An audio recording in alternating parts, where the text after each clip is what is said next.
Meet Janice. Unfortunately, her thing is sneeze attacks every time spring returns. I literally sneezed 40 times in a row once. Luckily for Janice, at the Walmart pharmacy, she can get over-the-counter allergy relief for things like sneezing, runny nose, and watery eyes fast with online pickup or delivery. No more suffering? That's nothing to sneeze at. I see what you did there. Help survive allergy season with fast online pickup or delivery from Walmart. Welcome to an easier pharmacy. Welcome to your Walmart.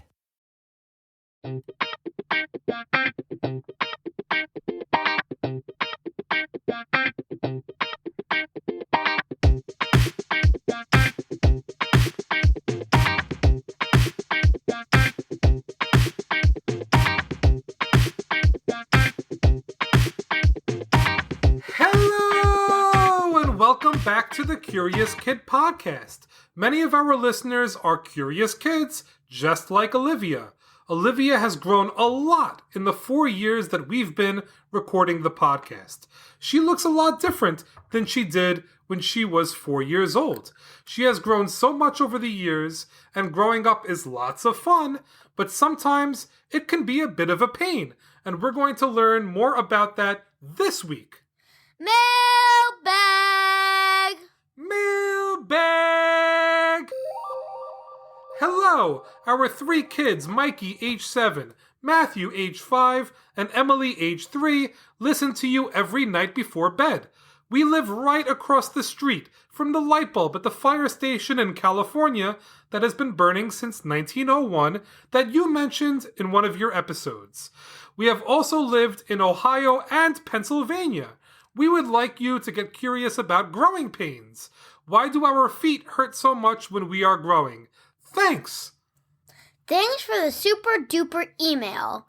We got curious about light bulbs way back in episode 37. In that episode, we discussed the incredible light bulb that has been lit since 1901. So check out that episode if you haven't heard it already. This week, we are getting curious about growing pains from Mikey, Matthew, and Emily. Growing pains are very interesting, and I learned a lot while doing research for this episode. Most of all, I learned that growing pains are really misunderstood. I'll explain in just a moment, but first, what's the question of the week? As children grow, boys are usually a little taller and weigh a little more than girls of the same age. There is one exception, though. According to the CDC, there is an age during childhood where girls are usually a bit bigger than boys of the same age. Can you guess what age that is? That's an interesting question. While you're thinking about the answer, let's discuss what growing pains are.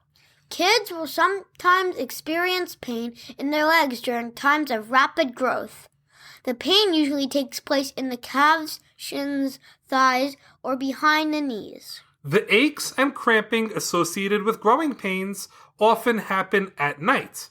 They also usually impact both legs and not just one leg. Growing pains are most common in kids between the ages of 3 to 12 years old. Thankfully, growing pains should stop before a child enters his or her teenage years. Here's the crazy thing about growing pains. They don't really have anything to do with growing. The name growing pains has been used since the 1930s. Back then, growing pains were thought to occur because kids' bones grew faster than their tendons. A tendon is connective tissue inside the body that connects bone to muscle. It was once believed that, because kids' bones were growing faster than their tendons, that the pain they experienced at night must have something to do with the rapid bone growth. Since then, we've learned that the theory that bones versus tendon growth has something to do with growing pains isn't true. So, we're not suggesting that growing pains don't exist, because they totally do. Olivia has even experienced them herself. Years ago, I used to get pain in my calves at night. The pain would feel better after my mommy or daddy massaged my calves for a few minutes. So Olivia knows firsthand that growing pains are a real thing. I'm sure we have lots of listeners that have also experienced them, like our awesome listeners that suggested this episode topic. What I'm trying to say is that the name growing pains stinks. because it gives the idea that the pain comes from the growing, which we know it doesn't. Maybe they should just be called pains that happen while you're growing, but have absolutely nothing to do with growing. Well, that's a bit much. One of the reasons why a new name hasn't replaced growing pains is that we still aren't sure exactly why growing pains happen.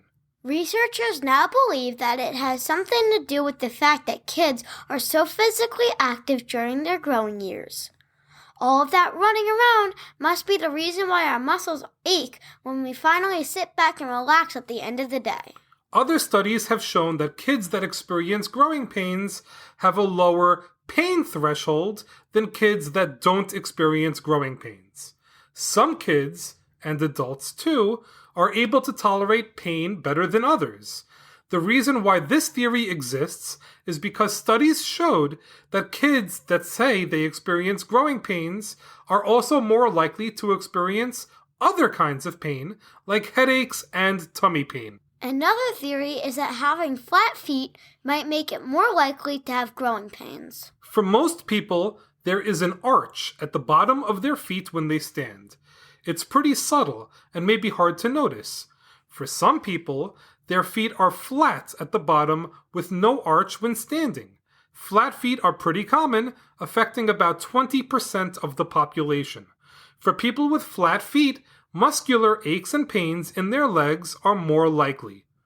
Another potential cause of growing pains might be a lack of vitamin D. Vitamin D helps maintain healthy bone growth in our bodies. Vitamin D can be found in lots of things we eat and drink, like eggs and milk. Exposure to the sun also helps boost our vitamin D levels. The bottom line is that growing pains are real. They are not caused by growing, and we aren't really sure what leads to growing pains. For some kids, the growing pains could be very mild, but for others, the pain can be intense. For some, it lasts just a few minutes, and for others, it could last much longer. Some kids have growing pains every night, while others have an episode every few days, weeks, or months. There aren't any tests that can be done to see if a child has growing pains. Doctors will usually ask a bunch of questions to see if growing pains are likely. For example, if the pains continue into the daytime, growing pains are less likely. If the pain is in just one leg or the other, growing pains are unlikely. If the doctor is able to rule out growing pains, they might do some additional tests to see what is causing the pain. There are lots of different things that can be done to relieve growing pains. A calf massage usually helped me a lot when I was having growing pains. Heating pads are also pretty effective. A nice warm bath before bedtime could help. Stretching exercises might also do the trick. There are some medicines that can also be used to relieve the pain. Please speak to a doctor or pharmacist first before taking medicine for growing pains. If flat feet might be contributing to growing pains, inserts might help a lot. Inserts are just things that can be inserted into shoes so that the flat feet aren't flat when the shoes are being worn, because the insert helps create an arch under the foot. The good news is that growing pains aren't permanent and they aren't dangerous. They can just be painful while they are occurring. Even though we've already determined that growing pains have nothing to do with growing, let's answer the question of the week that has everything to do with growing. Although the average boy is usually bigger in height and weight than the average girl, there is one age at which the opposite is true. Can you guess what age during childhood girls are usually bigger than boys? The average 12-year-old girl is slightly taller and weighs slightly more than the average 12-year-old boy. That's because girls have their adolescent growth spurt earlier than boys. Kids will usually have a few different growth spurts as they grow up. Babies will grow about 10 inches and will triple their weight in the first year.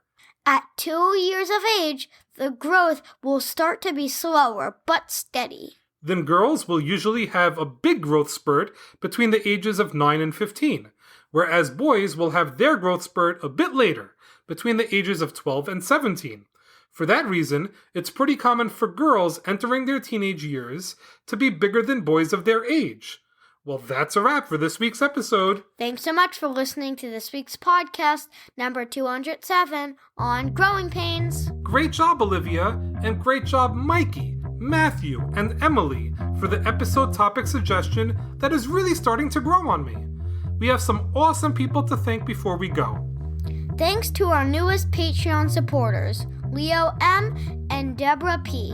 A big thanks to Leo and Deborah for the support. We do this because of the love and support of our amazing listeners like you. Join us next week for our Season 8 finale. As always, thank you so much for listening and getting curious with us.